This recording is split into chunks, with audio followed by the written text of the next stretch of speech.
네, 한 주간의 연예가 소식을 알아보고 뒷이야기를 들어보는 연예가 파일 시간입니다. 홍존선 대중문화 전문기자 모시고 이야기 나눠보도록 하겠습니다. 안녕하세요. 네, 안녕하세요. 네, 반갑습니다. 네, 광복절이 있었던 지난 한 주, 솔직히 소녀시대 티파니 씨 굉장히 곤혹을 많이 치렀습니다. 먼저 네. 사건 개요부터 설명해 주시죠. 네, 한 주가 좀 시끄럽게 네. 시작이 됐습니다.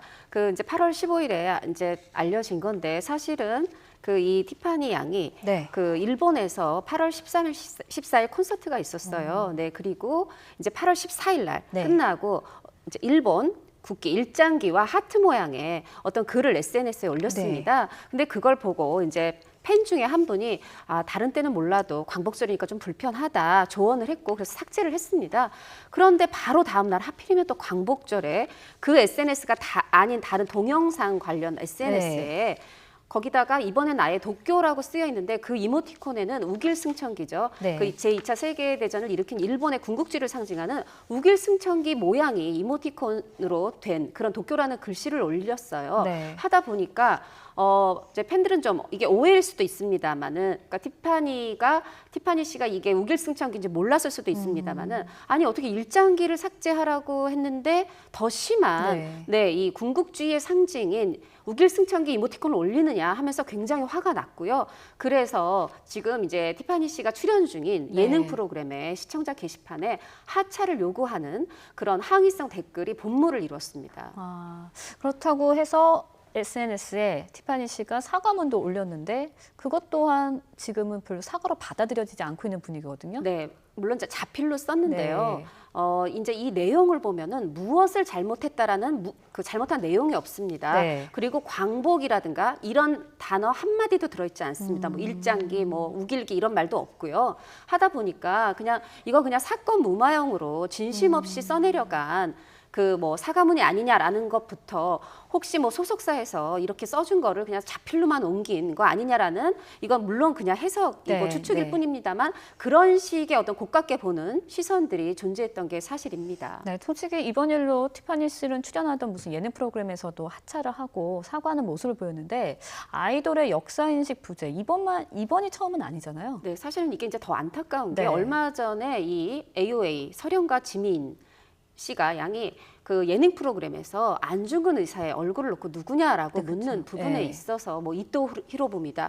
심지어 뭐 김두한을 일본어로 발음해서 뭐 김똑강이냐 이런 식으로 해서 이제 역사 인식 논란이 일었었어요. 근데 사실 이제 이런 일이 있을 때 만약에 이제 모든 기획사들이 그래 역사 인식이 참 중요하다라고 좀 생각을 해왔다면, 그리고 이전에도 이미 우길승천기를 옷에 뭐 입거나 이런 식의 일들이 많아왔기 때문에 그때마다 역사 인식을 좀 다져왔다면 이런 일이 막 벌어지지 않았을 겁니다. 특히나 소녀시대는 소원을 말해봐.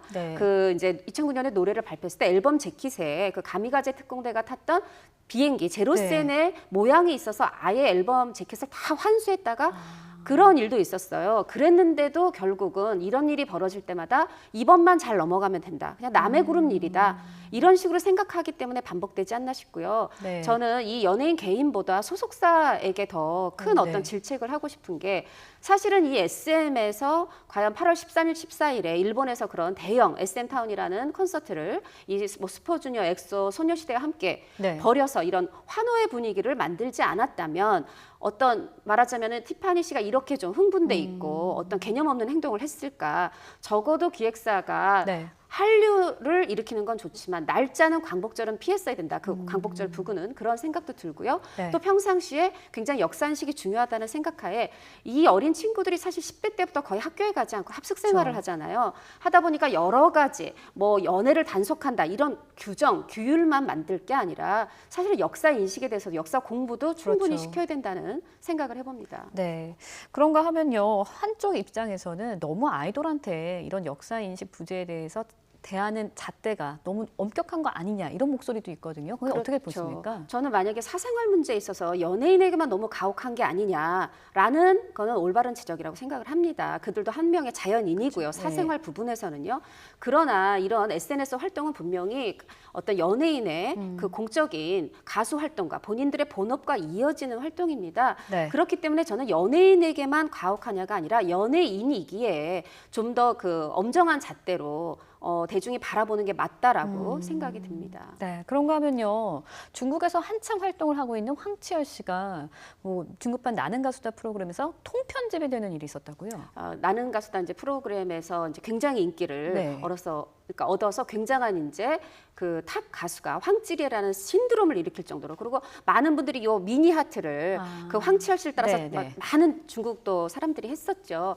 그랬던 그가 지난 6일에는 쾌락대본영이라는 중국의 어떻게 보면 우리나라의 무한도전급의 굉장한 이제 네, 예능 네. 프로그램인데 거기서는 거의 통편집이 됐고요. 13일에는 이제 그러니까 새로 출연한 프로그램인데 도전자 연맹 시즌 2에 출연을 했는데 거기에서는 거의 보이지 않아요. 뭐 뒷모습이 잠깐 보인다든가 멀리에서 흐리게 이제 보이는데 도저히 어떻게 편집을 해도 할 수 없었던 부분, 얼굴 정면이 나올 때 얼굴에다 세로줄로 한자 자막을 넣는다든가 프로그램의 로고를 얼굴에다 박아 놓는다든가 이런 식으로 어떻게 보면 너무 예의 없이 어떻게 보면은 이 팬들 입장에서 보면은 이 무시당했다, 네. 굴욕을 느낄 만큼으로 그런 식으로 악의적으로 편집을 했어요. 근데 이게 다른 사람이 아니라 황치열 씨다 보니까 흔히 이제 계속 소문으로만 돌던 이 사드 보복, 네. 이것이 현실화된 게 아니냐라고 생각이 드는 게, 그러니까 황치열 씨가 정말 중국에서 이 한 반년 사이에 굉장한 스타로 떠올랐고 큰 사랑을 받고 있거든요. 그런 사람을 편집할 정도면은 이거는 그렇죠. 사드 보복이 맞다라고 생각이 들면서 이전에 이루어졌었던 뭐 수지 양과 김우빈 씨의 어떤 팬미팅이 무기한 연기된다든가, 저는 유인나 씨도 있었죠. 네, 유인나 씨는 드라마를 거의 다 촬영해놓고 하차 통보를 받는다든가, 아니면 걸그룹 왓썹의 콘서트가 취소된다든가, 네. 이런 일보다 어떻게 보면은 이 황치열 씨의 편집이 굉장히 큰 어떤 그 충격으로 다가오는 게 사실입니다. 네, 그럼 이런 정치적인 이유로 한류 스타들한테 대한 피해가 계속될까요? 아니면은 어떻게 저는 보시나요? 계속될 거라고 봅니다. 그러니까 이게 이제 제가 늘 계속 말씀드려 왔던 건데 뭐냐면 네. 첫 번째 시작은 예능일 것이다. 예능은 언제든지 뺄 수 있는 부분이 있거든요. 네. 그러니까 드라마가 중국은 보통 길어요. 50부작, 100부작. 이미 해왔던 거를 뺄 수는 없겠지만 그들의 다음 출연이 과연 보장되겠는가? 다른 드라마의 네. 출연이 보장되겠는가? 특히 뭐 영화 같은 경우도 얼마 전에 이민호 씨가 또 굉장히 큰 흥행을 네. 일으켰는데 또 그럼 그 다음번 영화도 출연이 되겠는가? 그러니까 예능으로 시작해서 드라마, 영화로 점점 번져갈 수 있다고 보고요. 예를 들어서 예외는 있을 수 있습니다. 뭐 지금 김수현 씨라든가 이민호 씨는 거의 한국 활동을 하지 않고 중국 현지화돼서 토착화된 분위기로, 그러니까 중국에서 이걸 굉장히 중시하거든요. 이런 관계. 그래서 이 두 연예인은 계속해서 어떤 충성도를 보여주고 있다. 그리고 워낙 또 국민들이 좋아하고 대중적 지지도가 높기 때문에 쉽게 어떻게 네. 하지는 못하겠지만 순서가 맨 뒤로 가는 것일 뿐이고요. 어떻게 보면 대중적인 어떤 사랑, 지지도의 크기에 따라서 순차적으로 저는 이런 사드 보복은 현실화될 거라고 전망을 합니다. 네, 알겠습니다. 그런가 하면요, 좀 이야기를 다른 데로 넘어가죠. 저돌일기의 일용이로 다들 기억하실 텐데요. 박은수 씨가 분양 사기에 휘말렸다고요? 이게 어떻게 된 일인가요? 네, 경기도 안성에 이제 전원주택 단지를 네. 짓고 이제 이걸 분양을 하고 있는데 그 분양 사무실에 이제 일용이 네. 박은수 씨가 뭐 지난 6개월 동안, 지난해 6월부터 12월까지 6개월 동안 거의 상주하다시피 하면서 그러니까 사람들이 이제 이 집을 보러 올 때 내가 여기에 살고 있는데 여기서 심지어 우리 부인이 암을 치료했다. 내가 10억 원에 샀는데 벌써 2억 원이 올랐다. 이런 식으로 얘기를 했다는 거죠. 그래서 또 연예인이 하는 말이다 보니까 믿고 샀는데 이게 알아보니까 좀 투자성이 없는 거예요. 그래서 두 사람이 3억 원씩 계약금을 넣었다가 아니 구매를 취소하겠다라고 했는데 이 돈을 돌려주지 않는 겁니다. 그래서 이제 이 구매를 하려던 사람들이 사기죄로 이 빌라의 토지 소유주, 그리고 네. 분양업자, 그리고 박은수 씨까지 이제 사기로 고소를 하게 됐는데, 박은수 씨를 고소를 한 이유는 이 구매 결정에 결정적 역할을 한 게 박은수 씨다. 살지 않으면서 사는 척을 한 거가 사기다 해서 이제 같이 고소를 하게 된 겁니다. 그런데 이 박은수 씨가 이번이 처음이 아니죠?